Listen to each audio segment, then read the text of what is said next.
जी तो students start करते हैं अपना question. The following are the details of a space part of Shri Ram mills. ये कंपनी का नाम गिवन है और उसके स्टॉक की यहाँ पर डिटेल हमारे पास गिवन है, दी गई है। 1 जनवरी को ओपनिंग स्टॉक नील है, 0 स्टॉक है। परचेजेस 100 यूनिट्स की हैं, 30 पर यूनिट। इशू किए हैं कंजम्पशन के लिए 50 यूनिट्स। फिर परचेज किए हैं 200 यूनिट्स। ये परचेजेस को मैं अंडरलाइन कर देता हूँ ताकि डिफरेंट नजर आए। परचेज 100 यूनिट्स, परचेज 200 यूनिट्स, फिर इशू किए, purchase 150 units and again issue किए। तो 3 बार हमने यहाँ पे परचेज किया और 4 दफा हमने स्टॉक को इशू किया। Find out the value of stock यानी कि क्लोजिंग वैल्यू फाइंड करनी है as on 31 March 2023 if the company follows. अगर कंपनी ये तीनों मेथड फॉलो करती है तो 1 बाय 1 तीनों मेथड के जरिए हमने वैल्यू ऑफ स्टॉक निकाल के दिखानी है। और जब क्वेश्चन में गिवन ना हो कि ये पीरियोडिक सिस्टम है या परपेचुअल सिस्टम है तो आपने हमेशा परपेचुअल सिस्टम ही अज्यूम करके क्वेश्चन सॉल्व करना है। ये क्वेश्चन सीए फाउंडेशन में पूछा जा चुका है दिसंबर 1993 में। पुराना क्वेश्चन है लेकिन ये क्वेश्चन आज भी एग्जाम्स में इसी तरह से पूछा जाता है इसकी इंपॉर्टेंस की वजह से। अब FIFO मेथड, LIFO और वेटेड एवरेज मेथड ये पिछले लेक्चर्स में हम डिटेल के साथ 1 बाय 1 डिस्कस कर चुके हैं। अगर आपने वीडियोस नहीं देखी तो काइंडली पहले आपको वो वीडियोस देखनी चाहिए, उसके बाद आपको ये वाली वीडियो देखनी चाहिए। अदरवाइज आपको ये वीडियो में हो सकता है कुछ प्रॉब्लम आ जाए। तो यहां पर अभी मैं प्रॉब्लम सॉल्व करूंगा इन तीनों मेथड के साथ 1 बाय 1। तो क्वेश्चन आपने देख लिया है, इस क्वेश्चन को चलें स्टार्ट करते हैं। जिसके लिए मैंने यहाँ पे बना लिया है store laser card. Shri Ram mills ऊपर कंपनी का नाम आता है और फिर स्टॉक लेजर कार्ड, ब्रैकेट में मेथड लिख दिया FIFO मेथड। सबसे पहले ओपनिंग इसका नील है इसलिए वो लिखने की जरूरत नहीं है। 1 जनवरी को 2023 हमने यूनिट्स परचेज किए हैं 100 यूनिट्स, रेट था उनका 30, ये अमाउंट बनती है 3000। बैलेंस के कॉलम में ये जितने हमने परचेज किए हैं क्योंकि ओपनिंग नील था तो बैलेंस में हमारे पास 100 यूनिट्स ये मौजूद हैं, 30 उनका रेट है और अमाउंट बनती है 3000। ठीक है। उसके बाद 15 जनवरी को हमने कंजम्पशन के लिए 50 यूनिट्स इशू किए हैं। तो 15 जनवरी 2023 50 यूनिट्स इशू करेंगे। कौन से रेट? अभी हमारे पास स्टॉक में सिर्फ एक ही तरह के यूनिट्स पड़े हैं जो हमने 30 के बाई किए थे, तो ये 30 वाले ही इशू किए होंगे। ये बनता है 1500। 100 यूनिट्स में से 50 यूनिट्स हमने इशू कर दिए तो रिमेनिंग बैलेंस में हमारे पास बचे 50 यूनिट्स, अमाउंट रहेगी 1500। ओके। नेक्स्ट फिर हमने परचेज किए हैं 200 units at the rate of 40 per unit. 1 Feb 2023 को 200 यूनिट्स हमने बाय किए हैं एट द रेट ऑफ 40, तो ये आ जाएगा 8000। ठीक है। अब हमारे पास 2 तरह के यूनिट्स हो गए हैं, एक 50 यूनिट्स पड़े हैं 30 वाले और 200 यूनिट्स हमारे पास हैं 40 वाले। 30 वाले यूनिट्स की कॉस्ट है या अमाउंट है 1500 और 40 वाले की अमाउंट है 8000। तो अभी हमारे पास स्टॉक में ये 2 तरह के यूनिट्स मौजूद हैं। ठीक है। फिर हमने कंजम्पशन के लिए इशू किए हैं 100 यूनिट्स 15 को और 20 को इशू किए हैं अगेन 100 यूनिट्स। 15 Feb 2023 को 100 यूनिट्स इशू किए हैं। तो अब यहां पे आता है मेथड जिसमें लिखा है first in first out. First in first out का मतलब कि जो स्टॉक में पहले आया है उसको पहले इशू किया जाएगा। फर्स्ट इन जो पहले आएगा, फर्स्ट आउट वो पहले जाएगा। तो इन दोनों में से जो पहले आया था स्टॉक वो ये थे 30 रुपीज वाले। तो इसका मतलब जो 100 यूनिट्स हमने इशू किए हैं वो 50 यूनिट्स 30 वाले इशू करेंगे और 50 यूनिट्स हम 40 रुपीज वाले इशू करेंगे। ठीक है। 1500 और ये आ जाएगा 2000। 30 रुपीज वाले यूनिट्स तमाम चले गए, 40 रुपीज वाले 200 में से हमने 50 इशू किए हैं तो रिमेनिंग बैलेंस में आ जाएंगे 150 यूनिट्स। ओके जी। उसके बाद अगेन हमने 20 Feb को 100 यूनिट्स, अब एक ही तरह के यूनिट्स पड़े हैं 40 वाले, सारे के सारे इसी में से इशू करेंगे। 100 मल्टीप्लाई बाय 40 ये आ जाएगा 4000। रिमेनिंग यूनिट्स रह गए 50, 2000। यहां पर ऐसे लाइन लगा देंगे। उसके बाद उसने परचेज किए हैं 150 यूनिट्स बाय किए हैं at the rate of 50 1 March 2023 150 units buy किए हैं एट द रेट ऑफ 50, तो 150 मल्टीप्लाई बाय 50,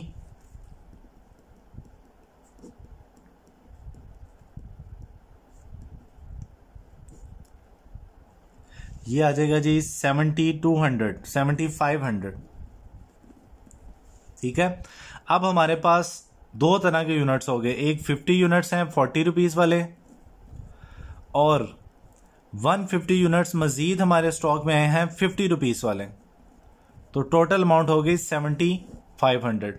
ठीक है, लास्ट में 15 मार्च को हमने इशू किए हैं 100 यूनिट्स, तो कहां से इशू करेंगे, फिर दो तरह के हैं, तो जो स्टॉक पहले आया था उसको अब इशू करना है। तो पहले आए थे ये 40 रुपीज वाले, तो 50 यूनिट्स हम इशू करेंगे 40 रुपीज वाले, और 50 यूनिट्स हम इशू करेंगे 50 रुपीज वाले 2500। 150 में से 50 यूनिट्स गए तो बकाया बचे 100 यूनिट्स 50 रुपीज वाले 5000। ठीक है जी, तो पिछले क्वेश्चन में आपको बताया था कि जब सारी अमाउंट्स की हम एंट्रीज कर देंगे उसके बाद आपने ये जो इशूड वाला कॉलम है इसकी अमाउंट का टोटल किया करना है लाजमी, चाहे उसने कहा हो या ना कहा हो। स्टोर लेजर कार्ड को जब भी क्लोज किया जाएगा तो ये अमाउंट वाली कॉलम सारी का टोटल भी आपने लाजमी करना। ठीक है जी, 3000, 5000, 9000, 11000, ये आ जाएगा 13500। और लास्ट में ये दो चीजें हम बताया करेंगे, कॉस्ट ऑफ इशू, कि जो स्टॉक हमने इशू किया उसकी कॉस्ट क्या है। ये जो इशू के कॉलम का हम टोटल करते हैं ये कॉस्ट ऑफ इशू होती है कि इतने वैल्यू का स्टॉक हमने इशू किया। Cost of ending inventory, store laser card का बिल्कुल लास्ट वाले कॉलम में जो अमाउंट आ रही होती है स्टॉक की, ये हमारी क्लोजिंग इन्वेंट्री की अमाउंट होती है 5000। ठीक है जी, तो ये FIFO मेथड से हमने यहां पर स्टोर लेजर कार्ड बना दिया। ओके जी, तो अब इसी क्वेश्चन को जिसको हमने अभी FIFO मेथड से किया है, अब इसी एग्जांपल को हम LIFO मेथड से करके देखेंगे, लास्ट इन फर्स्ट आउट, के जो लास्ट में जो सबसे एंड में आया है यूनिट्स उसको पहले इशू किया जाएगा। ठीक है, तो एग्जाम्पल आपके सामने है, हमने 3 दफा परचेज किया है। सबसे पहले हमने परचेज किया 1 जनवरी 2023 को 100 यूनिट्स बाय किए हैं एट द रेट ऑफ 30, ये आ गया 3000, और बैलेंस में यही यूनिट्स आ जाएंगे 100 एट द रेट ऑफ 30, 3000। ठीक है, नेक्स्ट फिर 15 जनवरी को हमने यूनिट्स इशू किए हैं 50 यूनिट्स, तो एक ही यूनिट स्टॉक में है तो यही वाले हम इशू करेंगे 1500, तो रिमेनिंग यूनिट्स रह जाएंगे हमारे पास 50 एट ₹30। अब हमने 200 यूनिट्स बाउट किए हैं 1 फरवरी 2023 को 200 units at the rate of 40। अब हमारे पास स्टॉक में दो तरह के यूनिट्स हो गए, एक 30 रुपीज वाले और एक 40 रुपीज वाले, दोनों को अलग अलग मेंशन किया जाएगा।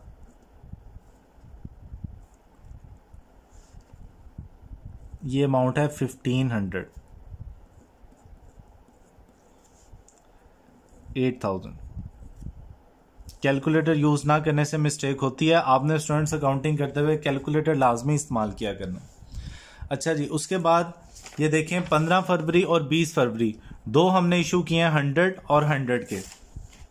तो पहले 15 फरवरी का रिकॉर्ड करते हैं 23 100 यूनिट्स। हमारे पास दो तरह की यूनिट्स हैं, क्वेश्चन है कहां से इशू करेंगे। तो लाइफो मेथड ये कहता है जो लास्ट इन, जो सबसे लास्ट में है उसको पहले इशू किया जाए। तो लास्ट में आए हैं ये 200 यूनिट्स 40 वाले, तो सारे के सारे यूनिट्स इसी में से इशू किए जाएंगे। रिमेनिंग रह गए 50 यूनिट्स 30 वाले और 100 यूनिट्स 40 वाले।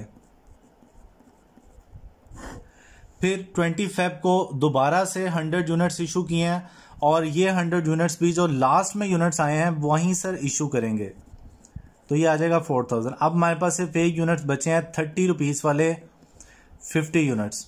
ठीक है, फिर 1 मार्च को हमने बाय किए हैं, परचेज किए हैं 150 units at the rate of 50, तो ये टोटल हो जाता है 7500। ठीक है, अब हमारे पास अगेन दो तरह के यूनिट्स हो गए, एक 30 वाले और एक 50 वाले।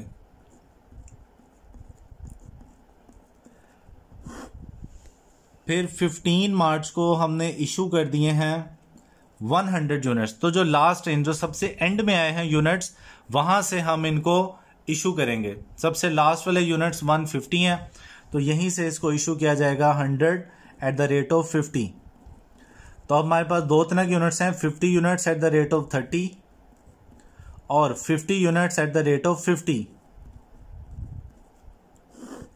लास्ट में आपने ये जो इशू वाला कॉलम है इसकी अमाउंट का टोटल लाजमी किया करना है।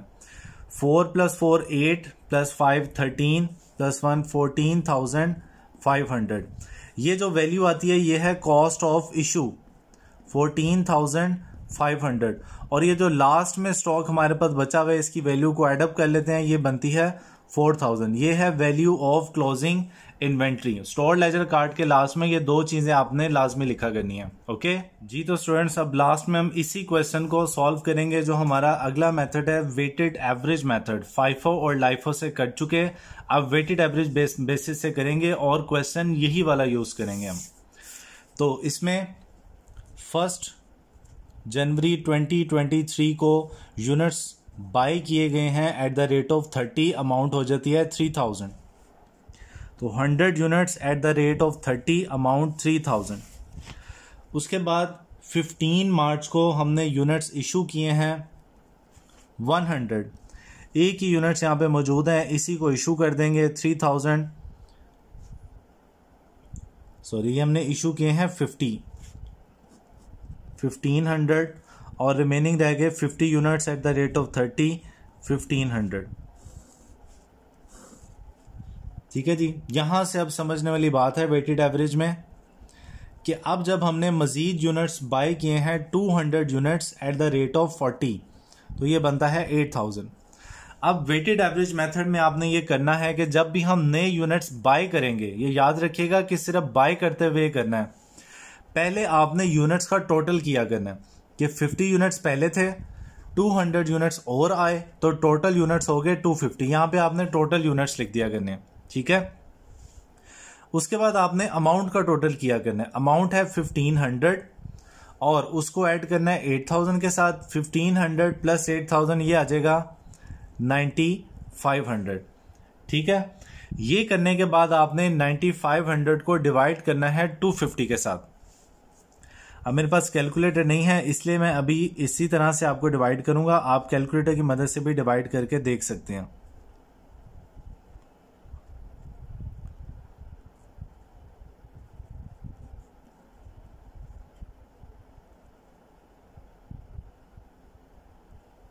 जी, तो ये 38 आ रहा है। यहां पे आपने इसका जो रेट लिखना है वो 38 लिखना है। जब भी हम यूनिट्स बाय करेंगे पहले आपने यूनिट्स टोटल करने हैं, फिर आपने अमाउंट टोटल करनी है और फिर अमाउंट को यूनिट्स पे डिवाइड करके आपने एक नया रेट निकालना है। इस रेट को बोलते हैं एवरेज रेट, ठीक है। एवरेज रेट निकला करेगा। अब जब हमने यूनिट्स इशू किए हैं 15 फेब को, तो अब हमें ये सोचने की जरूरत नहीं है कहां से इशू करेंगे, ये सारे यूनिट्स एक ही जैसे हैं।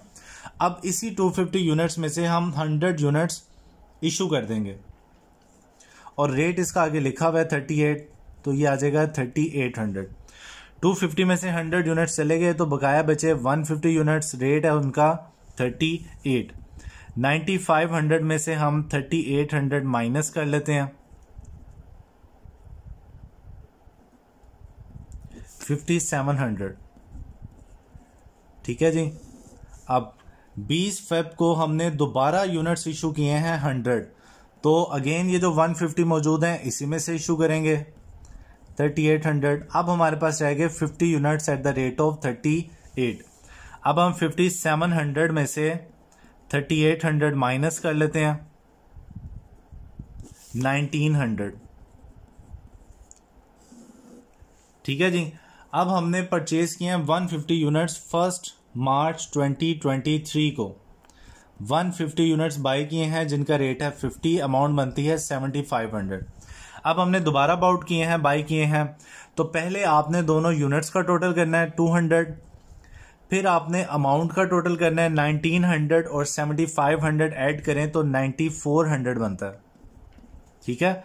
फिर आपने 9400 को डिवाइड कर देना है 200 पे। 9400 डिवाइड बाय 200 ये आ जाता है 47, ठीक है जी। अब ये नया रेट आ गया। जब भी हम वेटेड एवरेज में बाय करेंगे एवरेज रेट नया निकला करेगा। 15 मार्च 2023 को हमने यूनिट्स इशू किए हैं 100, ये इकट्ठे यूनिट्स पड़े हैं हमारे पास 200, इसी में से इशू किए होंगे और रेट है 47। बकाया बचे 100 units at the rate of 47, ये आ गया 4700। सारी एंट्रीज करने के बाद आपने कॉस्ट ऑफ इशू वाले कॉलम का टोटल कर लेना है।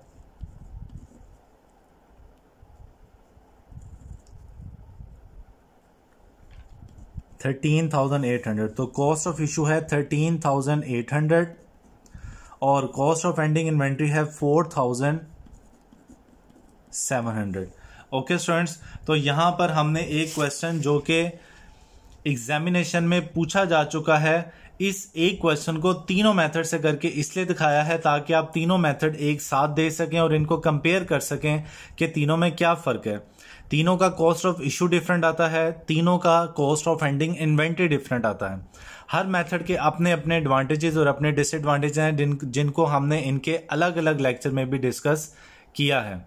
ओके।